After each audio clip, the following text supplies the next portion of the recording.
Hello everyone, welcome to Sportstar's Matchpoint Paradox. This is Pranay and this is Nigam.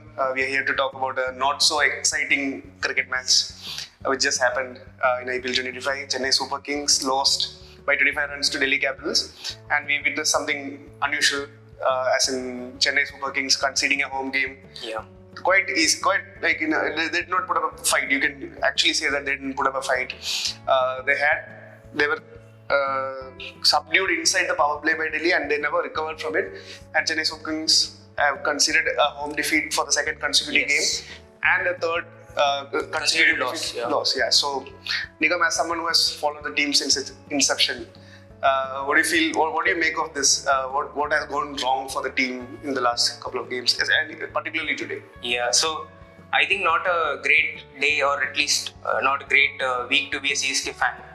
So, I mean, you said it's unusual, but I don't think so, because even the last home game against RCB, they were never in the game in the chase. I don't know what's happening with maybe the team combination or something, but yeah, it's the second time that they've conceded a loss like this.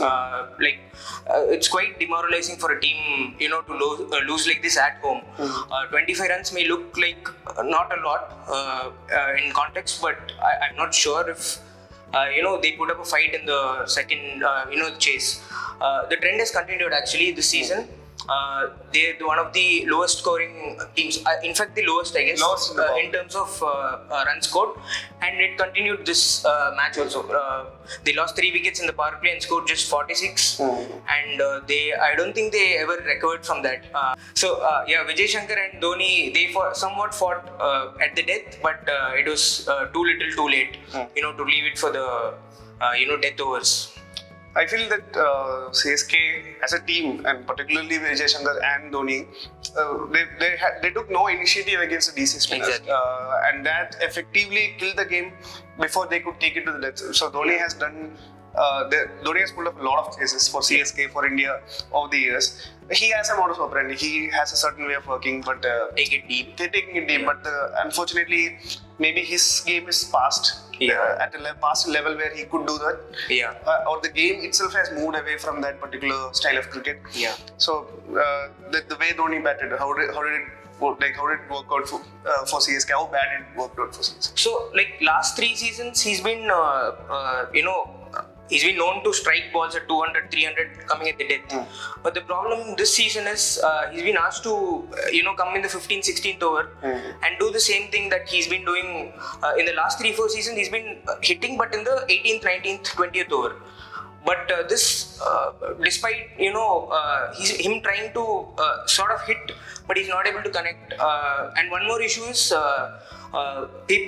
teams have found out his weakness against spin, and they're introducing spin when he's in the middle. Like today, Akshar. So it was Akshar's bowling. Actually, he came to bowl in the 18th over. He wasn't needed to restrict the. The chase was that bad that Akshar wasn't needed to bowl up front. So he's one of the best defensive spinners in the world.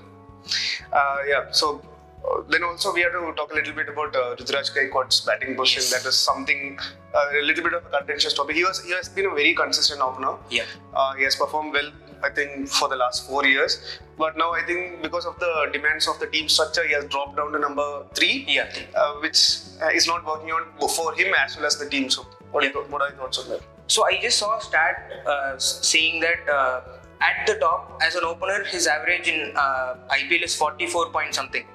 But when he bats, outside the opening slot, his average drops down to almost half, 23 point something. That says a lot about his batting position in Chennai. Despite Conway coming in, they've been a quite successful pair for CSK. They're one of the most successful opening pairs, maybe in the IPL itself. They've scored lots of runs, but I expected Ruturaj to open alongside Conway, especially after they replace him. Exactly.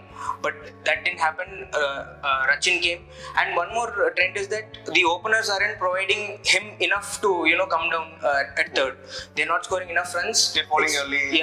it's anyway looking like he's coming in as an opener. He usually comes in at second, third over in this season. So I'm not sure what's the rationale behind that, but it's not clearly working out. Correct. As much as it is about CSK's mistakes or CSK not being able to do what they have usually done, it's also about Delhi Capitals pulling off a third consecutive win, which has temporarily put them on top of the points tables. Great start to the season. It's like even DC fans would be. Every DC fan would be pretty happy with how they have started the season. All their auction strategy or all their planning ahead of this season has worked out perfectly well. Duplessis has proved to be a great signing, giving captaincy to Akshay Patel, which in the hindsight now looks like a great choice. I mean, KL Rahul looked like a good option, but then they went with Akshay Patel, who has been with the team for a long time. He has led the team well. The bowling changes he made today was very sharp. Exactly. He kept the CSK batting in control, and even without his own bowling. And in terms of batting, KL Rahul stepped in. He had a brief cameo in the last game. I think an 8 ball 29. Today he was able to bat deep. At the halfway point, I was a little suspect whether KL Rahul's innings was a little too slow. 51 ball 77. But the way CSK batted later on proved that it was actually worth its weight in gold. He took his time. He played a few shots, but still he kept the innings together so that everyone else around him could strike at say 200. Akshay Patel came in first ball, hit Jadeja out of the park for a 6. Then came Stubbs put in a good cameo. Overall, Delhi's batting lineup is structured around that KL Rahul. It seems like it's structured around. And you spoke about Duplessis. I just wanted to add the squad depth of DC. Despite losing him in this match, and despite losing Jake Fraser-McGurk early, they recovered quite well, and that's because of KL Rahul. He took on the bowlers from ball one and never kept kept the scoreboard ticking. And the 3 wins are despite Jake Fraser-McGurk failing. He scored a 38. The other games he fell very cheap, for a very cheap score. So Jake Fraser-McGurk was considered to be one of their key retention, and they were expected him to score heavily. And despite that happening, they have performed well. And obviously, a key factor is their bowling. Today, we saw Kuldeep and Vipraj Nigam. Another great find for the season. Another good leg spinner to watch out for in the coming years. His googly to Jadeja was outstanding. And then even Dubey.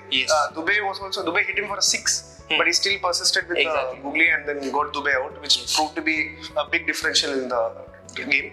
Stark filling in he stepped in the power play. I think he considered only 26 runs in his 4 overs. So overall, great performance for Delhi. They could not have dreamed of a better start. And they look like proper title contenders. So after this, we'll be having the Punjab Kings versus RR, the match review in our YouTube channel. Watch out for that. And this is Nigamant and Pranay signing off. Thanks.